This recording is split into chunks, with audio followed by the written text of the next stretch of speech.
Strategic management की unit 2 का part 2 है दोस्तों। पार्ट 1 में हमने रिसोर्स बेस्ड व्यू तक यानी कि आरबीपी एनालिसिस तक कंप्लीट कर लिया था। तो इस पार्ट में हम पढ़ने वाले हैं वीरो फ्रेमवर्क और using resource to gain competitive advantage and its sustainability और लास्ट वैल्यू चेन एनालिसिस। तो इन 3 टॉपिक्स को इस पार्ट में हम पूरा कवर कर लेंगे। ठीक, तो पहला देखते हैं बिना कोई टाइम वेस्ट किए। तो दोस्तों VRIO फ्रेमवर्क ये एक स्ट्रेटेजिक टूल है जो चेक करता है कि क्या कंपनी के रिसोर्सेज और कैपेबिलिटीज उससे कॉम्पिटिटिव एडवांटेज दे सकते हैं या नहीं दे सकते। ये रिसोर्स बेस्ड व्यू का ही पार्ट होता है। ठीक, तो VRIO का फुल फॉर्म होता है वैल्यूएबल, रेयर, इनिमिटेबल और ऑर्गेनाइज्ड। इनिमिटेबल मतलब कि हार्ड टू कॉपी। ठीक, अगर कोई रिसोर्सेज इन 4 टेस्ट को पास कर लेता है तो company long term competitive advantage generate कर सकती है। ठीक है, तो पहला है वैल्यूएबल कि रिसोर्स क्या वैल्यू क्रिएट करता है। रिसोर्स वैल्यूएबल तब होता है जब वो कंपनी को हेल्प करे कि कस्टमर वैल्यू बढ़ाने में, कॉस्ट रिड्यूस करने में हेल्प करे, क्वालिटी इंप्रूव करने में हेल्प करे, इफिशिएंसी बढ़ाने में इंप्रूव करे, अपॉर्चुनिटीज कैप्चर करने में हेल्प करे और थ्रेट्स रिड्यूस करने में हेल्प करे। ठीक है, तब जाके रिसोर्स वैल्यूएबल बनता है। एग्जांपल से देखें जैसे कि Amazon का फास्ट लॉजिस्टिक सिस्टम वैल्यूएबल है क्योंकि ये डिलीवरी टाइम कम करता है, कस्टमर सेटिस्फेक्शन भी बढ़ाता है। ठीक है, अगर रिसोर्स वैल्यूएबल नहीं तो कॉम्पिटिटिव डिसएडवांटेज हो जाती है, एडवांटेज नहीं मिलती।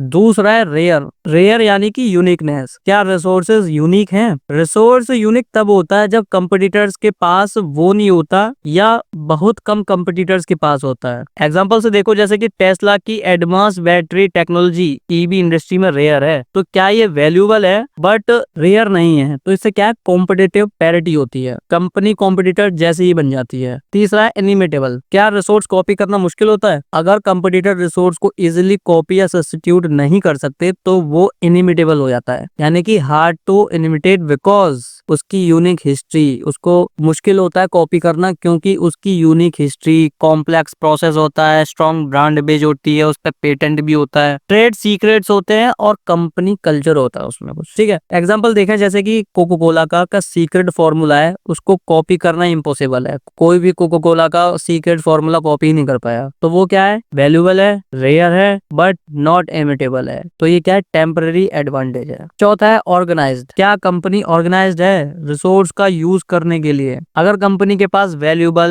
रेयर, इनिमिटेबल रिसोर्सेज हो भी पर कंपनी उसका यूज करना नहीं जानती तो एडवांटेज वेस्ट हो जाता है। ठीक है, तो इसमें इंक्लूड होता है जैसे मैनेजमेंट सिस्टम, कंपनी का कैसा मैनेजमेंट सिस्टम है, कैसी प्रोसेस और पॉलिसीज है, कंपनी का कल्चर क्या है, स्ट्रक्चर क्या है, कैसी लीडरशिप है, तो ये सभी डिपेंड करता है। एग्जांपल देखें जैसे कि एप्पल परफेक्टली ऑर्गेनाइज्ड है अपने डिजाइन और टैलेंट इकोसिस्टम को यूटिलाइज करने के लिए। ठीक है, तो VRIO का फाइनल आउटकम क्या है? अगर रिसोर्सेज वैल्यूएबल हो, रेयर हो, इनिमिटेबल हो, ऑर्गेनाइज्ड हो, तो ये क्या है, सस्टेनेबल कॉम्पिटिटिव एडवांटेज देता है लॉन्ग टर्म सक्सेस के लिए। ठीक, एक डोमिनोज पिज्जा का एक रियल लाइफ एग्जांपल लेते हैं। तो डोमिनोज क्या है कि वैल्यूएबल है क्योंकि उसकी फास्ट डिलीवरी है, स्ट्रॉन्ग ब्रांड भी है। ठीक, फिर रेयर भी है, हाँ रेयर भी है क्योंकि 30 मिनट में डिलीवरी कर देता है इसलिए रेयर भी है। इनिमिटेबल है, हाँ कॉपी कर सकते हैं क्योंकि उसमें भी लॉजिस्टिक का यूज हो रहा है, टेक का यूज हो रहा है, किचन नेटवर्क का यूज हो रहा है। ठीक, ऑर्गेनाइज्ड है, हाँ क्योंकि उसमें apps, GPS tracking, store layout सब इंटीग्रेटेड है, तो इसका रिजल्ट क्या है, सस्टेनेबल कॉम्पिटिटिव एडवांटेज। ठीक है, तो VRIO क्यों इंपॉर्टेंट है? तो VRIO कंपनीज को हेल्प करता है कि अपनी रियल स्ट्रेंथ आइडेंटिफाई करने में, कंपटीटर से डिफरेंशिएट होने में और लॉन्ग टर्म कॉम्पिटिटिव एडवांटेज बनाने में,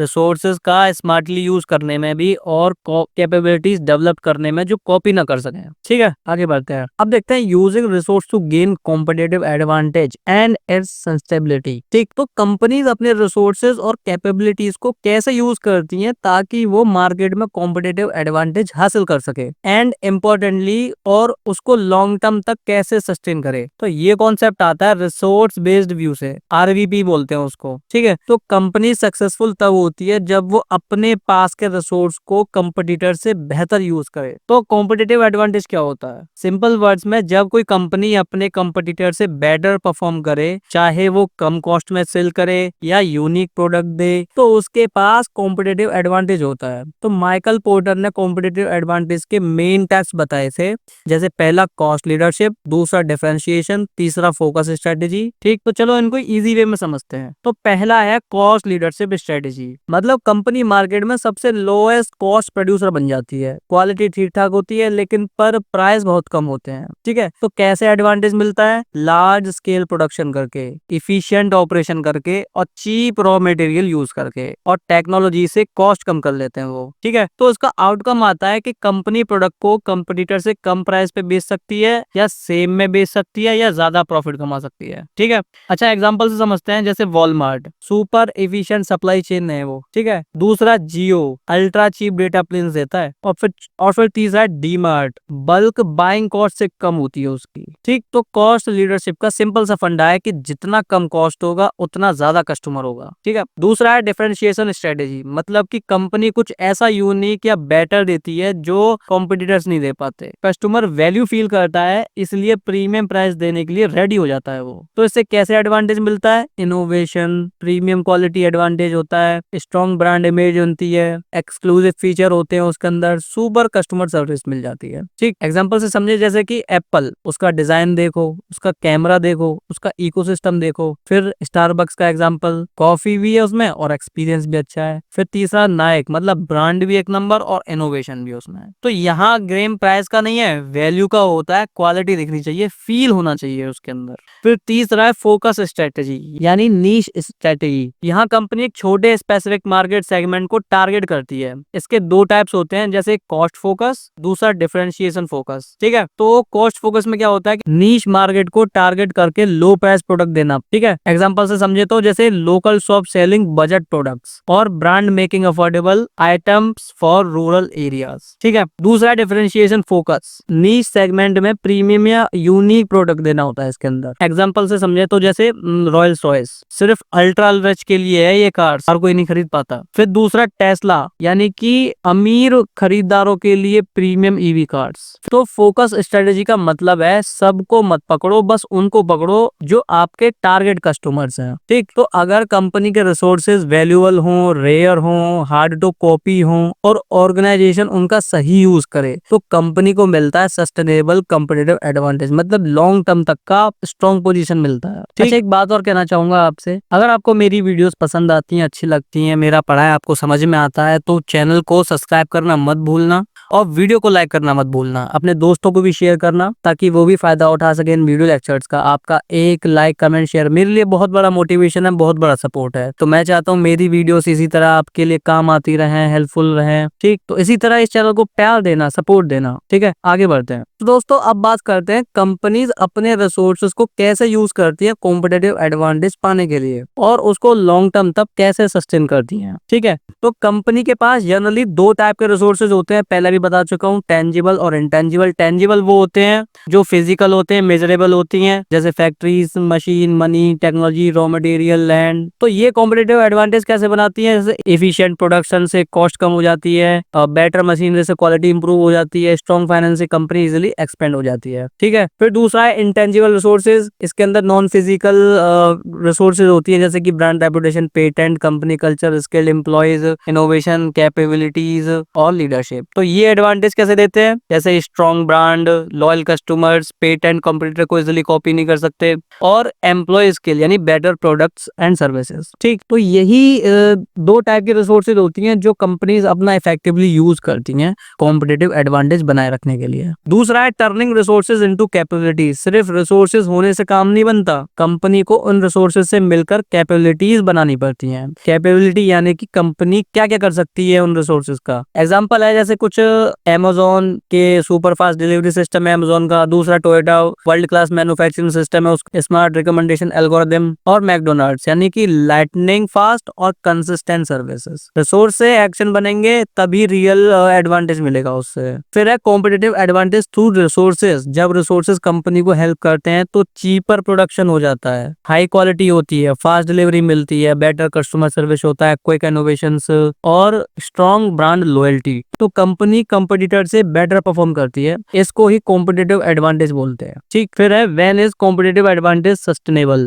यानी कि सस्टेनेबल कॉम्पिटिटिव एडवांटेज कब मिलता है? अगर एडवांटेज लॉन्ग टर्म तक टिक जाए तो वो सस्टेनेबल होता है। तभी सस्टेनेबल होता है जब कॉम्पिटिटर इजिली कॉपी ना कर सके, रिसोर्स टाइम के साथ वैल्यूएबल रहे, कंपनी ऑर्गेनाइज्ड हो रिसोर्सेज को यूज करने के लिए, कस्टमर लॉन्ग टर्म तक प्रेफर करें। तो यहाँ पे VRIO फ्रेमवर्क हेल्प करता है। ठीक, पांचवा है VRIO लॉजिक फॉर सस्टेनेबिलिटी। तो रिसोर्स तभी सस्टेनेबल होते हैं जब रिसोर्सेज वैल्यूएबल हो, रेयर हो, इमिटेबल हो यानी कि हार्ड टू कॉपी, और ऑर्गेनाइज्ड हो। अगर ये चारों हों तो सस्टेनेबल कॉम्पिटिटिव एडवांटेज मिलता है कंपनी को। ठीक, एग्जांपल देखते हैं sustainable versus non sustainable advantage. तो पहला एग्जांपल है कोको कोला का। इसका क्या है कि सीक्रेट फॉर्मूला है तो इनिटेबल होता है क्योंकि हार्ड टू कॉपी, अभी तक कोई कॉपी नहीं कर पाया। फिर दूसरा ग्लोबल ब्रांड है, रेयर भी और वैल्यूएबल भी है। फिर स्ट्रॉन्ग डिस्ट्रीब्यूशन, ये ऑर्गेनाइज्ड होता है, काफी इसका वेल मैनेजमेंट है। तो लॉन्ग टर्म अनबीटेबल एडवांटेज है कोको कोला के पास में। कोई कॉम्पिटिटर कोको कोला का टेस्ट, फॉर्मूला या ब्रांडिंग कॉपी ही नहीं कर सकता। ठीक,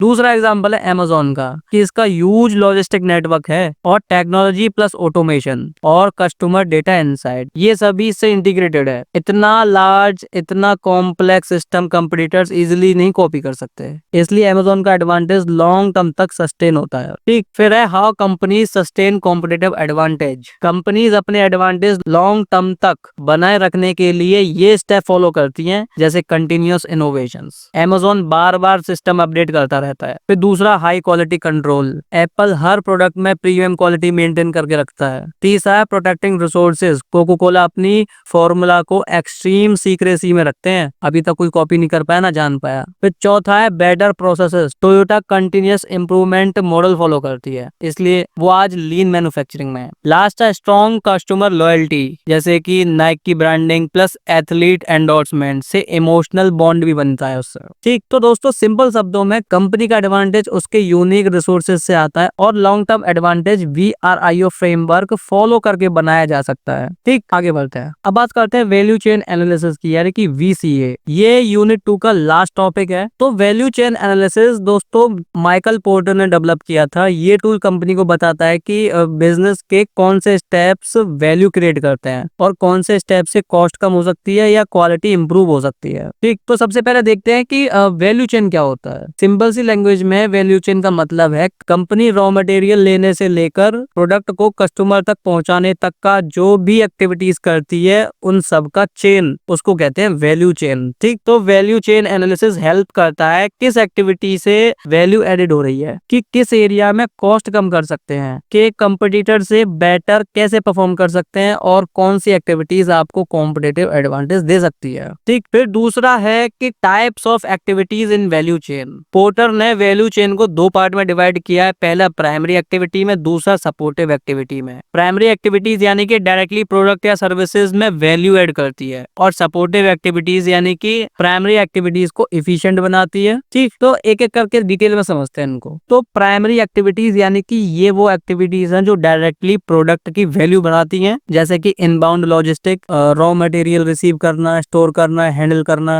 ठीक है, एग्जांपल से कहूं जैसे कि अमेज़न वेयरहाउस में गुड रिसीव करता है, car company steels part store करती है। ठीक, फिर दूसरा ऑपरेशंस, रॉ मटेरियल को फाइनल प्रोडक्ट में कन्वर्ट करना, जैसे कि एप्पल आईफोन असेंबली करता है और बेकरी ब्रेड बनाती है। फिर तीसरा है आउटबाउंड लॉजिस्टिक, फाइनल प्रोडक्ट को कस्टमर तक डिलीवर करना, जैसे डिलीवर वैन्स जो होती है FMCG प्रोडक्ट को शॉप तक ले जाती हैं। और फिर फ्लिपकार्ट पार्सल डिलीवरी करता है। ठीक, चौथा है मार्केटिंग एंड सेल्स, प्रोडक्ट को प्रमोट करना, कस्टमर को कन्विंस करना, ये सभी मार्केटिंग और सेल्स का पार्ट है, जैसे कि कोको कोला के एड्स हो गए, कार शोरूम में सेल्स टीम हो गई, ये सभी। फिर पांचवा है सर्विसेज, आफ्टर सेल सर्विसेज जो कस्टमर को सेटिस्फेक्शन बढ़ाए, जैसे वारंटी या repair centre, software update, customer support helpline, chain. ठीक, तो ये तो थी प्राइमरी एक्टिविटीज जो कि डायरेक्टली वैल्यू ऐड करती हैं। दूसरा है सपोर्ट एक्टिविटीज। ये एक्टिविटीज डायरेक्टली वैल्यू क्रिएट नहीं करती पर प्राइमरी फंक्शन को स्ट्रॉन्ग बना देती हैं, जैसे कि फर्म का इंफ्रास्ट्रक्चर, कंपनी का system, management, planning, finance, legal. ठीक, जैसे कि टाटा ग्रुप का कॉर्पोरेट मैनेजमेंट और कंपनी के फाइनेंस और अकाउंट्स के डिपार्टमेंट, ये सभी। फिर दूसरा ह्यूमन रिसोर्स मैनेजमेंट यानी HRM,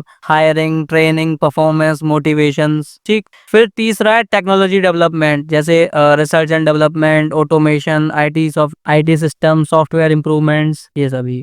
फिर चौथा है procurement, raw materials, equipments, machine खरीदना, ये सभी।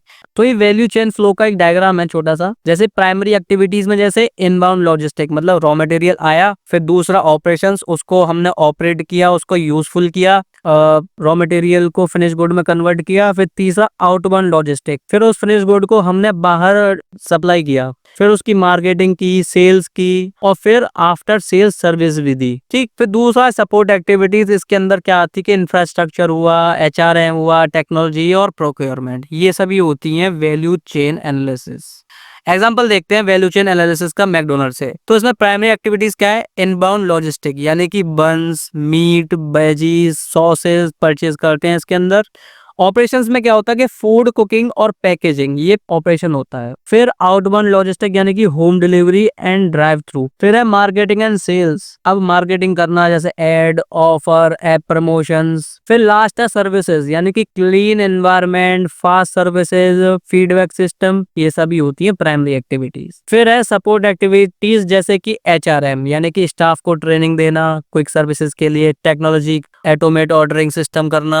फिर है प्रोक्योरमेंट, यानी कि बल्क में खरीदना लोएस्ट कॉस्ट पर। फिर चौथा है इंफ्रास्ट्रक्चर, यानी कि central catching plus efficient supply chain. तो इसका रिजल्ट ये है कि मैकडोनल्ड कॉस्ट लो रखता है प्लस सर्विस फास्ट देता है। तो इसमें क्या है कि कॉस्ट लीडरशिप है प्लस डिफरेंशिएशन एडवांटेज मिल जाती है मैकडोनल्ड को। ठीक, अच्छा क्यों वैल्यू चेन मैटर करती है? वैल्यू चेन एनालिसिस हेल्प करती है कंपनीज को कॉस्ट रिड्यूस करने में, इफिशिएंसी इंप्रूव करने में, वीक और स्ट्रॉन्ग एरियाज में को आइडेंटिफाई करने में, और कॉम्पिटिटिव एडवांटेज बिल्ड करने में।